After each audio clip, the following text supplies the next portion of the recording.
खबरनामे में एक बार फिर आपका खैर मकदम है।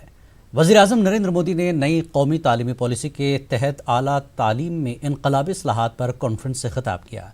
उन्होंने नई तालीमी पॉलिसी के अहम पहलुओं पर रोशनी डाली। वज़ीर-ए-आज़म नरेंद्र मोदी ने कहा कि मुल्क को ताकतवर बनाने और आवाम को बाइख्तियार बनाने के लिए अच्छी तालीम ज़रूरी है।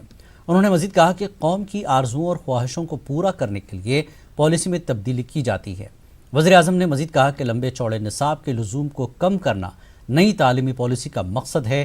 पीएम मोदी ने कहा कि कई दहाइयों से तालीमी पॉलिसी में तब्दीली नहीं हुई। उन्होंने कहा कि तलबा में इख्तिराई सलाहियत को फ़रोग देने में नई तालीमी पॉलिसी माविन व मददगार साबित होगी। पॉलिटिकल विल की बात है, मैं पूरी तरह कमिटेड हूं, मैं पूरी तरह आपके साथ हूं।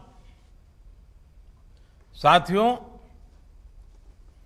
हर देश अपनी शिक्षा व्यवस्था को अपनी नेशनल वैल्यूज के साथ जोड़ते हुए अपने नेशनल गोल्स के अनुसार रिफॉर्म्स करते हुए आगे बढ़ता है। मकसद ये होता है कि देश का एजुकेशन सिस्टम अपनी वर्तमान और आने वाली पीढ़ियों को फ्यूचर रेडी रखे, फ्यूचर रेडी करे।